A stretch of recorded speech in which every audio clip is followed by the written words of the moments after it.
नमस्कार, मी संजय भोकरे. आपण पाहताय जनप्रवास लाईव्ह. सध्या सुनेत्राताईंना मुख्यमंत्रीपद मिळावं हे राष्ट्रवादी अजितदादा पवार साहेबांचे सगळे आमदार बोलतायत. हसन मुश्रीफांनी सुद्धा असं स्टेटमेंट केलंय. त्याच्या आधी पण सगळे करतायत. तटकरेंची पण इच्छा दिसते. सगळेजण असं बोलतायत. ह्याचं कारण काय? आत्ताच का बोलायला लागले? कशासाठी? याच्यामध्ये काय राजकारण आहे? याच्यावरच आज विश्लेषण करायचं आहे. याच्यामध्ये सगळ्यात महत्वाचं आत्ता जे चर्चा आहे त्याच्या मागे काय राजकारण आणि त्याचा भांडाफोड कुणी केलाय? तर आता राष्ट्रवादी अजितदादा गटातनंच हे सगळं कळतंय की देवाभाऊंची कूटनीती काय आहे. देवेंद्र फडणवीस मुख्यमंत्री कशी कूटनीती देवाभाऊंची आहे हे आजपर्यंत सगळेजण बघत आले. राष्ट्रवादीची दोन शकलं करून कसं राजकारण केलं, शिवसेनेची दोन शकलं करून कसं राजकारण केलं, हे सगळेजण पाहत असताना मधल्या काळामध्ये जे काही घडलं ते फार महत्वाचं आहे. आणि तो विषय चर्चेचा आहे की जी दिल्लीमध्ये राज्याचे उपमुख्यमंत्री एकनाथ शिंदे शिवसेना नेते हे अमित शहांच्याकडे जाऊन बसले ते. आणि अमित शहांनी सुद्धा, कारण मुख्यमंत्रीपद हे एकनाथ शिंदे आणि अजितदादा दोघांनाही पाहिजेच अशा पद्धतीचं वातावरण होतं. आपण बघितलं निवडणुका झाल्यानंतरचा काळ मी सांगतो 2024 नंतर. परंतु एकनाथ शिंदेना काही करून माझ्यामुळेच आता हे सरकार आलेलं आहे आणि मला मुख्यमंत्रीपद मिळायला पाहिजे होतं आणि मिळायला हवं हा हट्ट होता. पण अमित शहानी जो डाव टाकला तो फार महत्वाचा होता. तुम्ही शिवसेना विलीन करा, शेवटचा काळ तुम्हाला दिला जाईल, मराठा मुख्यमंत्री सुद्धा आम्हाला हवाच आहे, परंतु तुमची शिवसेना विलीन करावी लागेल. म्हणजे तुमचे 60 आमदार आले, तुमचे 7 खासदार आले, सगळं विलीन करा.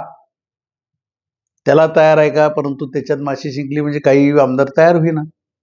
आपण भाजपशी होणं चांगलं नाही, आम्हाला परत निवडून यायचंय, भारतीय जनता पक्षाकडनं आम्हाला निवडणूक लढवणं कठीण जाईल, असं सुद्धा काही जणांनी एकनाथ शिंदेच्या आमदारांनी सांगितलं. मग ती फिसकटली चर्चा. मग तिथनं परत काय राजकारण झालं हे बघितलं. पण सगळ्यात महत्वाचं नंतर देवाभाऊंना काही करून एकनाथ शिंदेना मुख्यमंत्रीपद हे मिळवून द्यायचं नाही.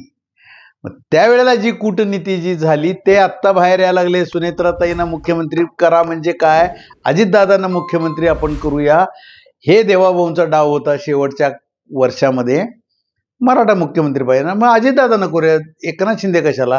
पक्ष राष्ट्रवादी तुमचा विलीन करायचा, काय 40 आमदार आहेत. आणि अजितदादा ह्याला तयार होते. अजितदादा तयार होते, काही करून मुख्यमंत्रीपद आपण मिळवायचं, भाजपवासी झालं तरी चालेल. आणि त्याला अजितदादा राष्ट्रवादीचे आमदारही तयार झालेले होते. 4 ते 5 आमदारांचा विरोध होता फक्त, बाकी अजितदादा म्हणेल तेच. तटकरे आणि पटेल हेच पुढाकार घेऊन होते.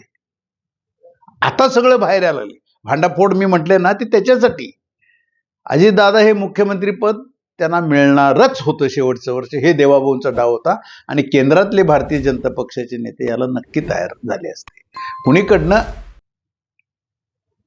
आपल्याला नंतरच्या काळामध्ये भारतीय जनता पक्षाचीच राजवट आली पाहिजे, पूर्ण बहुमत हे भारतीय जनता पक्षाचं हवंय, ही त्यांची जिद्द आहे भारतीय जनता पक्षाच्या राष्ट्रीय नेत्यांची.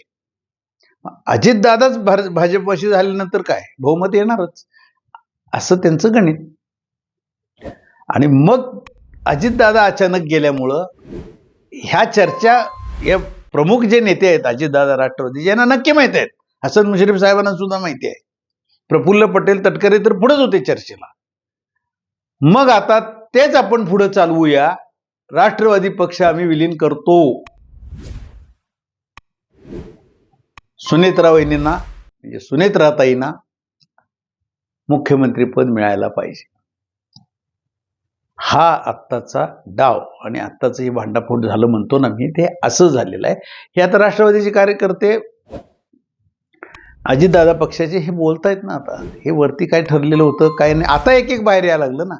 आणि आता मंत्री बोलतायत, आमदार बोलतायत, सुनेत्राताईंना मुख्यमंत्री, आणि देवाभाऊ सुद्धा देतील. देवाभाऊंना आता राष्ट्रीय राजकारणात जायचंय, राष्ट्रीय राजकारणात त्यांना वेलकम आहे.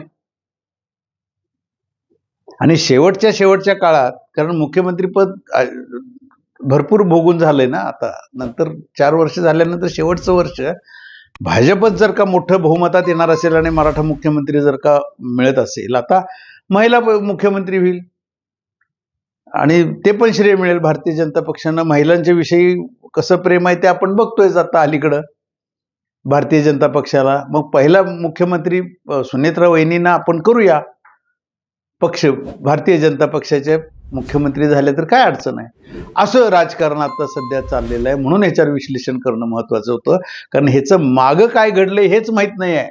मुश्रीफ मागणी करतायत, पटेल मागणी करतायत, तटकरे मागणी, सुनेत्रा वहिनी, म्हणजे हे आत्ता पेरणी चालू आहे. आणि ही आहे देवाभाऊंची कूटनीती म्हणतात त्याला. एकनाथ शिंदेना डावलायचं, एकनाथ शिंदेना मुख्यमंत्री पदाची जी स्वप्न पडतात ती त्यांची बाजूला पडली पाहिजे.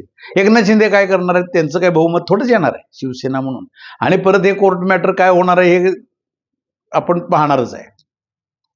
त्यांनी नकार दिला त्यामुळे ते तर गेलं, आणि देवाभाऊंनी ही कूटनीती करून ठेवली. आणि असं जर का झालं तर देवाभाऊंचीच ताकद पाठीशी असेल सुनेत्राताईंच्या, तर एकनाथ शिंदेनी मुख्यमंत्रीपदाची स्वप्न पाहू नयेत. अशा पद्धतीचं राजकारण सध्या चालू आहे मुंबईमध्ये, या चर्चा आहेत. म्हणून आता सुनेत्रा वहिनी, सुनेत्राताई आमच्या मुख्यमंत्री झाल्या पाहिजेत हे सध्या आमदार बोलतायत. त्याचं कारण आहे, परंतु त्याच्यामध्ये भारतीय जनता पक्षामध्ये विलीन होणार का? 4-5 आमदाराचे जर का परत 10, 15, 20 आमदार झाले आणि नको आम्हाला भाजप म्हटलं तर परत ही चर्चा पिसकटल्याशिवाय राहणार नाही. काय राजकारण होते ते पुढच्या काळात दिसून येईल. आज इथंच थांबू, उद्या पुढच्या भागात.